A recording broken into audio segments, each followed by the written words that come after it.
నమస్కారం అండి. అంతర్యామిలో ఈరోజు అంశం విజయానికి సోపానం. మనకు అందించిన వారు ఉప్పు రాఘవేంద్రరావు గారు.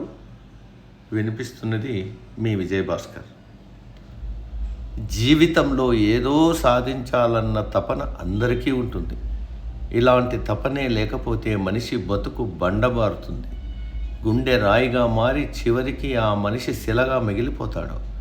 జీవితంలో ఏదో ఒకటి సాధించడానికి లక్ష్యం అంటూ ఉండాలి. ఏం కావాలో, ఎటు వెళ్ళాలో, ఏం చేయాలో వీటిని గురించి ఆలోచించి ఒక నిర్ణయానికి రావాలి. గమ్యం చేరడానికి ఒక పథకం తయారు చేసుకోవాలి. మనిషి స్వభావాన్ని బట్టి లక్ష్యం ఉంటుంది. కొందరికి డబ్బు గురించి, మరికొందరికి కీర్తి గురించి, ఇంకొందరికి భౌతిక సుఖాల గురించి తపన ఉంటుంది. ఏది అవసరం, ఏది మంచి, ఏది శాశ్వతం అని తెలుసుకుని దాన్ని తమ లక్ష్యంగా పెట్టుకునేవారు చాలా కొద్దిగా అరుదుగా కనిపిస్తారు. ఒక లక్ష్యం సాధించడానికి తపన ఉంటే చాలదు.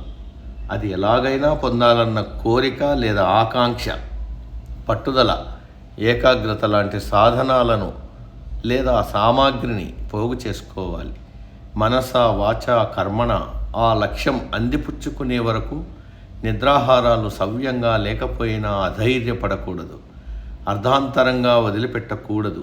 కార్య సాధనపై మనసు పూర్తిగా లగ్నమైతే చిన్న చితక ఆటంకాలు, కాస్తో కూస్తో అసౌకర్యాలు ఇబ్బంది పెట్టవు. దృష్టితో పాటు మనసును దిటవుపరుచుకుంటే లక్ష్య సాధన నల్లేరు మీద బండిలా చకచకా సాగుతుంది, గమ్యం చేరుస్తుంది. ఆధ్యాత్మిక రంగంలో ప్రగతి సాధించి సుగతి పొందాలని ఆకాంక్షించే వారిని ముముక్షువు అంటారు. వారి లక్ష్యం వేరుగా ఉంటుంది. పరమార్థ సాధనే వారికి పరమగమ్యం, పరమ పురుషార్థం. వారి అంతిమ లక్ష్యం యోగాభ్యాసము. సాధన గురించే వారి తపనంతా. యోగాభ్యాసం, ఆధ్యాత్మిక సాధన గురించి మన శాస్త్రాలు విపులంగా చెబుతున్నాయి. పతంజలి యోగశాస్త్రం ఒక ప్రామాణిక గ్రంథం.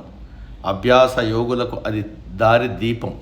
లక్ష్య సాధనకు కావలసిన చైతన్య శక్తిని పుంజుకోవడం యోగాభ్యాసం. సాధన ఆ చైతన్య శక్తిని ప్రేరేపించే మార్గం. లక్ష్య సాధనకు మార్గదర్శకులైన విజేతల గురించి మన పురాణాల్లో, ఇతిహాసాల్లో చాలా ఉదాహరణలు ఉన్నాయి. మర్యాద పురుషోత్తముడు శ్రీరాముడు ఆదర్శ మానవుడిగా ఈ సందర్భంలో మనకు స్ఫూర్తినిస్తాడు.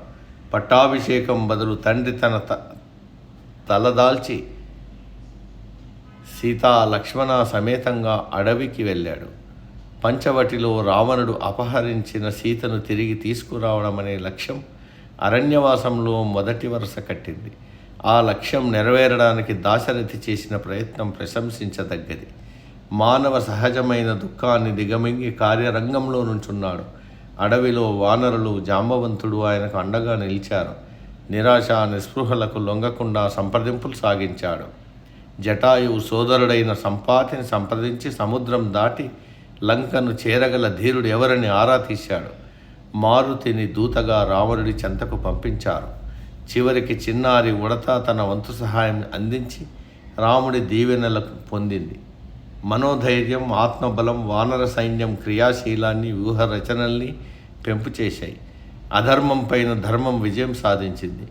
సీతా లక్ష్మణ సమేతంగా రాముడు పుష్పక విమానంలో అయోధ్యకు తిరిగి వచ్చి రామరాజ్యానికి శ్రీకారం చుట్టాడు. ఇహపర సాధన భవజలదికి నావ అంటారు. భక్తి, జ్ఞాన, వైరాగ్యాలు జీవన్ముక్తికి ముఖద్వారాలు. ఏ రూపంలోనైనా సాధన ఒక నిరంతర ప్రవాహంలా సాగినప్పుడే లక్ష్యం నెరవేరుతుంది. సాధన వల్ల సంకల్పం నెరవేరుతుంది. యోగ సాధన వల్ల అమృతత్వం సిద్ధిస్తుంది. అభ్యాసమే స్వభావంగా యోగులు ఆత్మ విజయం సాధించారు. సమాప్తం. సర్వే జన సుఖినో భవంతు. అందరూ బాగుండాలి, అందులో మనం ఉండాలి.